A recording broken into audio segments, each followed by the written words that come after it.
નમસ્કાર મિત્રો, સ્વાગત છે તમારું આજના સેશનમાં, જ્યાં આપણે વર્ક મેઝરમેન્ટની એક અગત્યની ટેકનિક વર્ક સેમ્પલિંગ વિશે વાત કરવાના છીએ. તો ચાલો શરૂ કરીએ આજનું સેશન. વર્ક મેઝરમેન્ટ, જો વ્યાખ્યાથી શરૂઆત કરીએ તો આ એક એવી ટેકનિક છે જેમાં એક અથવા એક કરતાં વધારે મશીન, પ્રક્રિયાઓ કે વર્કરના ખૂબ જ લાંબા સમય સુધી અવલોકનો લેવામાં આવે છે. આવા દરેક અવલોકનો તે ક્ષણે શું થઈ રહ્યું છે એ દર્શાવે છે.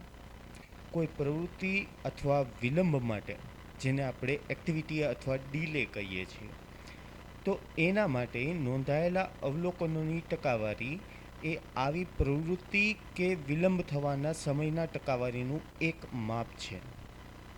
આને એક ઉદાહરણ દ્વારા આપણે સમજીએ તો માની લ્યો કે આપણે 100 લોકોના વજન માપીએ છીએ અને તેને રેકોર્ડ કરીએ છીએ, જેમાંથી આપણને 5% લોકો એવા મળ્યા કે જેના વજન 95 કિલો કરતાં વધારે હોય. 5% લોકો આપણને એવા મળ્યા કે જેનું વજન છે એ 45 કિલો કરતાં પણ ઓછું હોય. 45 થી 55 માટે આપણને 15% લોકો મળ્યા. 55 થી 85 કિલો વચ્ચે વજન ધરાવતા આપણને 60% લોકો મળ્યા અને 85 થી 95 વચ્ચે વજન ધરાવતા આપણને 15% લોકો મળ્યા. વધારે સંખ્યામાં અવલોકનો લેતા આ ટકાવારીમાં નજીવા ફેરફાર જોવા મળે છે, જેના પરથી આપણે એવું માની શકાય કે એ દેશના અથવા એ જિલ્લાના કે એ શહેરના લોકોના વજનના આંકડાઓમાં આટલું જ વૈવિધ્ય જોવા મળે. આવા જ અવલોકનો અને આંકડાઓના આધાર પર વર્ક સેમ્પલિંગ કાર્ય કરે છે. વર્ક સેમ્પલિંગની મદદથી કોઈ વ્યક્તિ પોતાના કામના કલાકોમાંથી કેટલા ટકા સમય કઈ રીતે પસાર કરે છે, જેમ કે કેટલો સમય કામમાં વ્યસ્ત છે, કેટલો સમય એ પોતાની અંગત જરૂરિયાતો પાછળ ખર્ચે છે, અથવા કેટલો સમય એ પોતે આરામથી બેઠો રહે છે. આવી બધી માહિતીઓ પણ મેળવી શકાય છે. અગાઉ જે કોઈ પણ પદ્ધતિનો આપણે અભ્યાસ કર્યો છે તે તમામ પદ્ધતિઓ નાની અથવા મધ્યમ ગાળામાં પ્રોડક્ટિવિટીને સુધારવાના પ્રયાસો છે. જો વધારે સારી રીતે કહીએ તો એ તમામ પદ્ધતિઓ વર્કરને ટૂંકા ગાળા માટે કાર્યક્ષમ બનાવે છે, પરંતુ લાંબા ગાળામાં વર્કર કેટલો કાર્યક્ષમ રહે છે તે દર્શાવતું નથી. અને આના માટે આખો દિવસ સ્ટોપવોચ લઈને બેસી રહેવું એ યોગ્ય પણ નથી અને વ્યવહારુ પણ નથી. આ જ હેતુથી વર્ક સેમ્પલિંગ છે એનો ઉપયોગ થાય છે.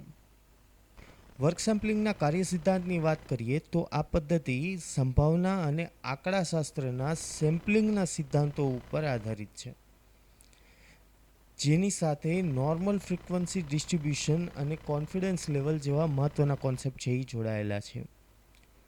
નોર્મલ ફ્રીક્વન્સી ડિસ્ટ્રીબ્યુશન અથવા નોર્મલ ડિસ્ટ્રીબ્યુશન જેને કહેવાય એ પ્રાકૃતિક રીતે ઘણી બધી પરિસ્થિતિઓમાં મળી આવે છે. જો તમારી પરીક્ષાઓમાં આવતા રિઝલ્ટનું ઉદાહરણ લઈએ તો મોટાભાગના છોકરાઓ એવરેજ રિઝલ્ટ એટલે કે બીબી અથવા સીસી ગ્રેડથી સ્કોર મેળવે છે. ખૂબ જ ઓછા વિદ્યાર્થીઓ એવા હોય છે કે જેને એ ગ્રેડ અથવા ડી ગ્રેડ મળે છે. એટલે મોટાભાગના અવલોકનો એવરેજની આજુબાજુના હોય એવું જ જોવા મળે છે. આ જ પ્રકારની પેટર્ન ઘણા બધા અવલોકનોમાં મળી આવે છે, જેને કારણે આ કોન્સેપ્ટ ઉદ્યોગોમાં, આંકડાકીય માહિતીમાં કે સર્વે માટે તથા ગવર્મેન્ટ બોડીઝના અવલોકનો માટે પણ વપરાય છે. આંકડાશાસ્ત્રમાં વર્ક સેમ્પલિંગ પર થયેલ અભ્યાસને આધારે એ સમજી શકાય કે જો પૂરતા સમયાંતર સુધી જરૂરિયાત મુજબના રેન્ડમ ઓબ્ઝર્વેશન્સ રેકોર્ડ કરવામાં આવે તો તેના પરથી તૈયાર થઈ ગયેલ માહિતી પરિસ્થિતિનું વાસ્તવિક દ્રશ્ય બતાવી શકે છે. આપણે ઘણીવાર ન્યૂઝ ચેનલ્સમાં અને બીજી ઘણી બધી જગ્યાએ એવું જાણીએ છીએ કે જ્યાં પોલ્સ અથવા સર્વેઝ કરવામાં આવતા હોય, જ્યાં પર્ટિક્યુલર ગ્રુપ ઓફ પીપલ છે એની પાસેથી એમના અવલોકનો છે એ માંગી લેવામાં આવતા હોય, એમના રિસ્પોન્સીસ માંગી લેવામાં આવતા હોય અને એના બેઝિસ ઉપર છે એ એકચ્યુઅલ સિચ્યુએશન શું છે એને નિરૂપણ કરવાની ટ્રાય કરવામાં આવતી હોય છે. કોઈ પરિસ્થિતિના જો આપણે 500 અવલોકનો વિશ્વાસ કરી શકાય તેવા પરિણામો આપી શકે છે. આ જ પરિસ્થિતિના જો આપણે 3000 કે તેથી વધારે અવલોકનો થયા હોય તો એ વધારે ચોકસાઈવાળું પરિણામ આપે છે. આનો અર્થ એ થયો કે વર્કિંગ પ્રિન્સિપલના આધારે જેમ અવલોકનોની સંખ્યા વધારે તેમ એક્યુરસી લેવલ છે એ આપણું વધતું જાય છે. નોર્મલ ફ્રિક્વન્સી ડિસ્ટ્રીબ્યુશનની વાત કરીએ તો એ કોઈ ઘટનાની સંભાવનાને ગ્રાફિકલી રજૂ કરે છે. આ ઉપરાંત આ કર્વ ગ્રાફની મદદથી એક સંબંધ પ્રસ્થાપિત કરી શકાય છે કે જે એવરેજ રીડિંગથી મેળવેલ અવલોકનોનું ડેવિએશન તથા તેને સંબંધિત લેવલ ઓફ કોન્ફિડન્સ દર્શાવે છે. એક ઉદાહરણ જે આપણે અગાઉ લીધું એ જ અહીંયા ફરીથી લઈએ તો એક પાર્કમાં આવતા તમામ મુલાકાતીઓનું વજન છે એ આપણે નોટ કરીએ છીએ અને આ મુલાકાતીઓનું વજન નોટ કરતાં અગાઉ જેવા જ મને રીડિંગો મળ્યા કે જે 45થી લઈ અને 95 કિલો સુધીના હતા. તો લેવલ ઓફ સ્પાન છે એ 50 કિલોનો છે. 45થી 50 કિલો એમાં એડ કરીએ એટલે 95 કિલો. તો લેવલ ઓફ સ્પાન છે બરાબર 50 કિલોનું છે. 45 અને 95ની જો એવરેજ લેવામાં આવે તો આપણને 70 કિલો મળે છે. એટલે વધારે પડતા રીડિંગ છે એ 70 કિલો અથવા 70 કિલોની આસપાસના જ હોવા જોઈએ. જો 70 કિલોથી આપણે 1 સિગ્મા જેટલું ડેવિએશન લઈએ, 1 સિગ્મા એટલે 1 ભાગ જેટલું. જો ટોટલ 50 કિલોને આપણે 6 ભાગમાં વેચી દઈએ તો આપણને 8 કિલો જેવા 1 ભાગ છે એ મળે છે. હવે 1 સિગ્માનું મૂલ્ય 8 કિલો છે. પ્લસ ઓર માઇનસ એવરેજથી પ્લસની દિશામાં 1 સિગ્મા, 2 સિગ્મા અને 3 સિગ્મા અને એવરેજથી માઇનસની દિશામાં -1 સિગ્મા, -2 સિગ્મા અને -3 સિગ્મા. આવી રીતના 6 સિગ્માનો કોન્સેપ્ટ છે એ જનરેટ થાય છે. આ જ રીતે જો 8 કિલોનો એક ભાગ છે એ સમજી લેવામાં આવે તો 70 કિલો જે આપણું મીન મળે છે, એવરેજ મળે છે રીડિંગ, ત્યાંથી 8 કિલો માઇનસ અને 8 કિલો પ્લસ એટલે કે 62 કિલોથી 78 કિલો સુધી મળતા રીડિંગની સંખ્યા છે એ 68.27% હશે. જે કોન્ફિડન્સ લેવલ તમને અગાઉ નોર્મલ ડિસ્ટ્રીબ્યુશનના કર્વમાં દેખાડ્યું છે એ સંબંધ ઉપરથી આપણે એવું કહી શકીએ કે 1 સિગ્મા જેટલા ડેવિએશન માટે 68.27% રીડિંગ્સ છે એ 1 સિગ્મા સુધીના વિસ્તારમાં છે એ આવી જાય છે. એવી જ રીતના 1.96 અથવા હું 2 સિગ્મા જ લઈશ તો 2 સિગ્મા માટે આપણને 8 દૂને 16 કિલો છે એ મળી જાય છે.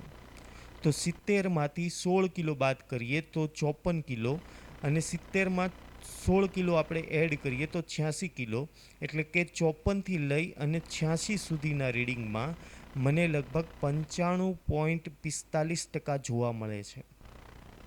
એટલે લીધેલા અવલોકનોમાંથી 95.45% જેટલા લોકો આ જ વજનના એટલે કે 54થી લઈ અને 85 સુધીના વજનમાં એ લોકો એમના અવલોકનો છે એ આવી જતા હોય છે. એવી જ રીતે જો આપણે 6 સિગ્માનું લેવલ લઈએ તો +3 સિગ્માથી લઈ -3 સિગ્મા એટલે કે 45થી લઈ અને 95 સુધીમાં આપણને લગભગ કોન્ફિડન્સ લેવલ 99.73% જેટલો મળી જાય છે. આ જ વર્કિંગ પ્રિન્સિપલના આધારે નોર્મલ ડિસ્ટ્રીબ્યુશન છે એ જનરલી વર્ક કરે છે. જે પ્રકૃતિની અંદર મળતા મોટા ભાગના સ્ટડીઝમાં અસર કરે છે. જેમ કે હાઇટ લઈ લ્યો, એવરેજ માર્ક્સ લઈ લ્યો, વજન લઈ લ્યો, આવા બધી જ પ્રકારની કેરેક્ટરિસ્ટિક્સમાં તમને નોર્મલ ડિસ્ટ્રીબ્યુશન પ્રાકૃતિક રીતે થતું જોવા મળશે. જો વર્ક સેમ્પલિંગની પ્રોસિજરની વાત કરવામાં આવે તો વર્ક સેમ્પલિંગની શરૂઆત જે પ્રક્રિયા વર્કર કે મશીન માટે કરવાની છે તેની પ્રોબ્લેમ ડિફાઇન કરવાથી એની શરૂઆત થાય છે. ત્યારબાદ આ અભ્યાસનો હેતુ નક્કી કરવામાં આવે છે જે અભ્યાસ સાથે જોડાયેલ દરેક વ્યક્તિને બરાબર સમજાવી દેવામાં આવે છે. ત્યાર પછીના તબક્કામાં આખરી પરિણામમાં તમારા ચોકસાઈની મર્યાદા શું હશે અને એની લેવલ ઓફ એક્યુરસી લિમિટ્સ છે એને નક્કી કરવામાં આવે છે. લેવલ ઓફ એક્યુરસી લિમિટ્સ એટલે કે તમારું જે રીડિંગ આવે ત્યાંથી એક્યુરસી છે એ કેટલા સુધીમાં આવી જશે, ±2%, જેને આપણે સાદી ભાષામાં એટલે કે મેન્યુફેક્ચરિંગની ભાષામાં ટોલરન્સ પણ કહીએ છીએ, એને અહીંયા એક્યુરસી લિમિટ્સ તરીકે દર્શાવવામાં આવ્યો છે. આટલી પ્રક્રિયા થઈ ગયા બાદ પાયલોટ સ્ટડીનો આરંભ કરવામાં આવે છે. વર્ક સેમ્પલિંગની પાયલોટ સ્ટડી એટલે કે પ્રાથમિક અભ્યાસ એ હવે શરૂ થાય છે, જેમાં સૌ પ્રથમ કોઈ ઘટના થયાની ટકાવારી એટલે કે percentage occurrence of the activity, જેને સ્મોલ પી વડે ડિનોટ કરવામાં આવે છે, એ શોધવામાં આવે છે. એટલે કે તમારી દ્વારા લેવામાં આવતા અવલોકનોમાંથી કેટલી વખત એ ઘટના તમારા અવલોકનોમાં સામેલ થઈ છે એની ટકાવારી, જેને પર્સન્ટેજ અકરન્સ ઓફ એક્ટિવિટી કહેવામાં આવે છે. ત્યારબાદ પાયલોટ સ્ટડીમાં કોઈ નિર્ધારિત ચોકસાઈ મેળવવા માટે કેટલા અવલોકનો કરવા જોઈએ તે સંખ્યા નક્કી કરવામાં આવે છે. આ સમય દરમિયાન એ ધ્યાન રાખવામાં આવે છે કે અવલોકનો માટે વર્ક સ્ટડી એન્જિનિયર વર્કશોપની મુલાકાત લે તેની આદત વર્કર્સને પડી ગયેલી હોવી જોઈએ અને તેઓ વર્ક સ્ટડી એન્જિનિયરની હાજરીથી ટેવાયેલા હોય. પાયલોટ સ્ટડી પૂર્ણ થઈ ગયા બાદ ખરેખર વાસ્તવિક અભ્યાસની શરૂઆત થાય છે. આની માટે સૌ પ્રથમ આ અભ્યાસના તબક્કાઓની ડિઝાઇન કરવામાં આવે છે. અગાઉ પાયલોટ સ્ટડીમાં મેળવેલ ડેટા પરથી કેટલાક અવલોકનો છે લેવા પડશે, કેટલા અવલોકનોની જરૂર જણાશે તેની ગણતરી કરવામાં આવે છે. આ માટેનું સૂત્ર અહીં દર્શાવેલ છે. n is equal to 4p into 100 - p upon l square. અહીંયા 4p જે દર્શાવે છે એ 95.45% એટલે કે 1.96 સિગ્મા માટે મેળવાતું સૂત્ર છે એ દર્શાવે છે. અહીંયા p એટલે કે percentage level of occurrence of the activity, L is equal to level of accuracy required અને n is equal to number of observations એટલે કે અવલોકનોની સંખ્યા છે. આ ગણતરી થઈ ગયા બાદ તમામ અવલોકનો કેટલા દિવસ સુધીમાં અને શિફ્ટના કયા કલાકો દરમિયાન લેવામાં આવશે તે નક્કી કરવામાં આવે છે. ત્યારબાદ ક્રમશઃ અવલોકનો વચ્ચે કેટલો અંતરાલ રહેશે અને તેને રેકોર્ડ કરવા માટે કયો રસ્તો પસંદ કરવામાં આવશે તે નક્કી થાય છે. અવલોકનો રેકોર્ડ કરવા ઓબ્ઝર્વેશન રેકોર્ડ શીટ ડિઝાઇન કરવામાં આવે છે. તમામ અવલોકનો અને તેને સંલગ્ન માહિતીને ઓબ્ઝર્વેશન રેકોર્ડ શીટમાં નોંધી લેવાની હોય છે. રોજે રોજનો અવલોકનોનો ભેગો થયેલો ડેટા એ કંટ્રોલ ચાર્ટ ઉપર પ્લોટ કરવામાં આવે છે, નોંધી લેવામાં આવે છે. જો કોઈ દિવસનો ડેટા કંટ્રોલ લિમિટ્સમાં એટલે કે ±3 સિગ્મા કરતાં બહાર જોવા મળે તો તે કિસ્સામાં તેનું અસામાન્ય સંજોગો ગણી અને આવા અવલોકનોનું કારણ છે એ નોંધી લેવામાં આવે છે. આ સમગ્ર પ્રક્રિયા દરમિયાન કેટલીક મહત્ત્વની સૂચનાઓનું પાલન કરવું જરૂરી બને છે, જેમાં સૌ પ્રથમ છે અભ્યાસ માટે નક્કી કરેલા હેતુઓ અને સમસ્યાને અનુલક્ષીને આખો અભ્યાસ છે કરવો જરૂરી છે. ચોકસાઈ અને કોન્ફિડન્સ લેવલ નક્કી કરીને કેટલા અવલોકનો કરવાના છે તે પહેલેથી નક્કી કરવું જરૂરી છે. અભ્યાસ દરમિયાન તમામ અવલોકનો રેન્ડમલી મેળવવાના થાય છે. વર્ક સ્ટડી એન્જિનિયરે અવલોકનો મેળવતી વખતે વર્કરને જાણ કર્યા વગર દૂરથી જ નોંધવાના રહેશે. તમામ અવલોકનો વાસ્તવિક પરિસ્થિતિ મુજબના જ હોવા જોઈએ. ધારણાઓને આધારિત કોઈ અવલોકનો હોવા જોઈએ નહીં. અવલોકનોની સંખ્યા કઈ રીતે નક્કી કરાય છે એને એક ઉદાહરણ દ્વારા આપણે અહીંયા સમજીએ તો અહીંયા આપણને એક દાખલો અથવા એક એક્ઝામ્પલ છે એ આપેલું છે. પાયલોટ સ્ટડી એવું દર્શાવે છે કે percentage of occurrence of an activity એ 50% છે. એનો અર્થ એવો કે જે એક્ટિવિટી જે ઘટનાની આપણે વાત કરીએ છીએ એ 100 અવલોકનો લેવામાં આવે તો એમાંથી 50 વખત આ અવલોકનો આ ઘટના છે એ દર્શાવે છે. આની માટે નંબર ઓફ ઓબ્ઝર્વેશન્સ આપણે ગોતવાના છે, જેમાં કોન્ફિડન્સ લેવલ 95% હોય અને લેવલ ઓફ એક્યુરસી ±2% હોય. જો ડેટાને આપણે નોટ કરી લઈએ અને એને આપણે અગાઉ જે સૂત્રની ચર્ચા કરી હતી એ સૂત્ર ઉપર આપણે મૂકતા જઈએ તો અહીંયા percentage of occurrence of an activity 50% છે, એટલે કે પી ઇઝ ઇક્વલ ટુ 50% થશે. અને નંબર ઓફ ઓબ્ઝર્વેશન્સ આપણે 95% માટે લેવાના છે, એટલા માટે આપણે 4p વાળું જે સૂત્ર છે n is equal to 4 into P into bracket 100 - p upon L square, આ સૂત્રનો આપણે ઉપયોગ કરશું. અને લેવલ ઓફ એક્યુરસી ±2% છે, એટલે એલ ઇઝ ઇક્વલ ટુ ±2% થશે. હવે આપણે સૂત્રની અંદર કિંમત મૂકતા જઈએ તો n is equal to 4 into P, પીની કિંમત છે 50 ઇન્ટુ 100 - 50 અપોન 2નો વર્ગ. એલ પ્લસ કે માઇનસની બંનેની દિશામાં હોય, પણ હંમેશા લેવલ ઓફ એક્યુરસી જ્યારે તમને ±2% લેવામાં આવે તમારે હંમેશા એને પોઝિટિવ જ લેવાનું છે. આ જ બધી કિંમત મૂકેલું સૂત્ર છે એને જો આપણે સોલ્વ કરીએ તો આપણને નંબર ઓફ ઓબ્ઝર્વેશન્સ મળશે 2500. તો મિત્રો આ જ રીતે છે એ નંબર ઓફ ઓબ્ઝર્વેશન્સ છે એ નક્કી કરવાના હોય છે.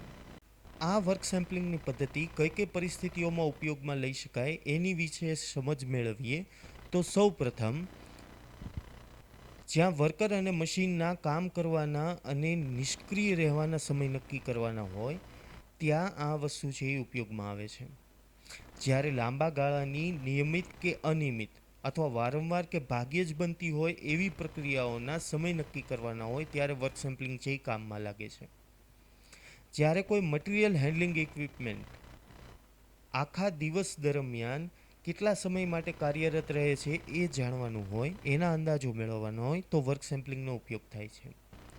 આ ઉપરાંત નિવારી ન શકાય એવા વિલંબના કિસ્સાઓમાં અંદાજો મેળવવા માટે, એલાઉન્સીસ માટેના અંદાજો મેળવવા માટે વર્ક સેમ્પલિંગનો ઉપયોગ થાય છે. સંસાધન એટલે કે રિસોર્સિસની યુટિલાઇઝેશન, સંસાધનના વપરાશની પેટર્ન જાણવા માટે પણ વર્ક સેમ્પલિંગ છે એ માહિતી આપી શકે છે. આ ઉપરાંત જો વાત કરીએ તો કોસ્ટ કંટ્રોલ અને અકાઉન્ટિંગ માટે ઉપયોગમાં લઈ શકાય એવી માહિતીઓ ભેગી કરવા માટે વર્ક સેમ્પલિંગનો ઉપયોગ થાય છે. આ સિવાય કોઈ ઇન્સ્પેક્ટર અથવા ઇનડાયરેક્ટ લેબર એ પોતાના દિવસ દરમિયાન કેટલા ટકા સમય છે એ ઉપયોગી કાર્ય પાછળ ફાળવે છે એનો અંદાજ મેળવવા માટે પણ વર્ક સેમ્પલિંગનો ઉપયોગ થઈ શકે છે. દુકાનો, હોસ્પિટલ, વેરહાઉસીસ, ઓફિસીસ, ખેતીકામ, રિપેર અને મેન્ટેનન્સ વર્ક, ટેક્સટાઇલ અને મશીન શોપમાં પણ વર્ક સેમ્પલિંગનો ઉપયોગ થઈ શકે છે. આ સિવાય એવી તમામ પ્રક્રિયાઓ જ્યાં બીજી વર્ક મેઝરમેન્ટ ટેકનિક્સમાં થતો ખર્ચ વધુ હોય ત્યાં આ ટેકનિકનો ઉપયોગ થાય છે. આ પદ્ધતિના લાભો વિશે જો વાત કરવામાં આવે તો સૌથી પહેલાં આ પદ્ધતિ છે એ સ્ટોપવોચ ટાઈમ સ્ટડી કરતાં ઘણો ઓછો ખર્ચ છે એ લે છે. ઓછી તાલીમ મેળવીને પણ આ અભ્યાસ છે એ કરી શકાય છે. સ્ટોપવોચ ટાઈમ સ્ટડીની મદદથી જેનો સમય નક્કી કરવો અવાસ્તવિક અથવા ઇમ્પ્રેક્ટિકલ લાગતો હોય એવી પ્રક્રિયાઓ માટે સમય નક્કી કરવા આ પદ્ધતિ છે એ વાપરી શકાય છે. એટલે એવી લાંબા ગાળાની પ્રક્રિયા કે જ્યાં તમે સ્ટોપવોચનો ઉપયોગ કરો તો એની મેક્સિમમ લિમિટ છે એ થઈ જાય, તો એવી લાંબા ગાળાની પ્રક્રિયાઓ માટે વર્ક સેમ્પલિંગ છે એ ખરેખર ફાયદાકારક છે. ગ્રુપ એક્ટિવિટીના સમય અંદાજો નક્કી કરવા માટે આ પદ્ધતિ છે એ વાપરી શકાય છે. આ પદ્ધતિ માટે કોઈ ટાઈમિંગ ડિવાઇસ જેવી કે સ્ટોપવોચ કે માઇક્રોક્રોનોમીટર વગેરેની કોઈ જરૂર રહેતી નથી. જો અભ્યાસ દરમિયાન કોઈ અવરોધ પેદા થાય તો પણ આવા અવરોધની પરિણામ ઉપર અસર છે એ થતી નથી. નિર્ધારિત ચોકસાઈ મુજબના અવલોકનો છે એ આ પદ્ધતિમાં મેળવી શકાય છે. આ પદ્ધતિમાં કેટલાય દિવસો કે અઠવાડિયા સુધી મેળવાતા અનેક અવલોકનોને કારણે રોજિંદા જીવનની પરિસ્થિતિઓમાં જે વધઘટ થાય છે એની અસરને નિવારી શકાય છે. વિલંબ થવાના કારણો સામે આવવાથી કોઈ વર્કર, મશીન કે પ્રોસેસની કાર્યક્ષમતા છે એ વધારી શકાય છે. મિત્રો આ તો થઈ એડવાન્ટેજીસની વાત, લાભો વિશેની વાત. હવે જો મર્યાદાઓ વિશે આપણે ચર્ચા કરીએ તો પૈસા અને સમયને ધ્યાનમાં રાખીને ટૂંકા ગાળાની પ્રક્રિયા માટે આ અભ્યાસ છે અથવા આ પદ્ધતિ છે એ વાપરવી યોગ્ય જણાતી નથી. કોઈ એક મશીન કે વર્કર માટે આ અભ્યાસ આર્થિક રીતે પોસાય એવો નથી. એટલે મલ્ટિપલ વર્કર્સ અથવા મલ્ટિપલ મશીન્સ માટે તમે જો આ પદ્ધતિ વાપરો તો એ વધારે યોગ્ય છે. આ પદ્ધતિમાં જોબને નાના નાના એલિમેન્ટમાં ડિવાઈડ કરવામાં નથી આવતો, વિભાજિત કરવામાં નથી આવતો, અને એને જ કારણે આવા નાના ભાગોની માહિતી છે એ મેળવી શકાતી નથી. વર્ક મેથડ એટલે કે કામ કરવાની રીતને સુધારવા માટે આ પદ્ધતિનો ઉપયોગ થઈ શકે નહીં. વર્કર જે ઝડપથી કાર્ય કરે છે એને આ પદ્ધતિમાં ધ્યાને લેવામાં આવતી નથી. વર્ક સેમ્પલિંગના સિદ્ધાંતો વર્કરની સમજમાં ન આવતા હોવાને કારણે વર્કરને આ પદ્ધતિ ઉપર વિશ્વાસ બેસતો નથી. પૂરતી સંખ્યામાં અને જો રેન્ડમલી અવલોકનો ન કરવામાં આવ્યા હોય તો આ પદ્ધતિ છે એ ખોટા પરિણામ પણ આપી શકે છે. તો મિત્રો, આ હતી વર્ક મેઝરમેન્ટની ટેકનિક વર્ક સેમ્પલિંગ. આશા રાખું છું કે આ કોન્સેપ્ટ તમને બરાબર સમજમાં આવ્યો હશે, અને આને સંબંધિત કોઈ પ્રશ્ન અથવા ડાઉટ હોય તો તમે કોમેન્ટ સેક્શનમાં અમને પૂછી શકો છો. આ વિડીયો અંગેના તમારા સજેશન પણ અમને લખી શકો છો. જો તમને આ વિડીયો ઉપયોગી થાય તો વિડીયોને લાઈક કરજો, અને આવા બધા જ વિડીયો માટે આ ચેનલને સબસ્ક્રાઈબ કરજો. Thank you.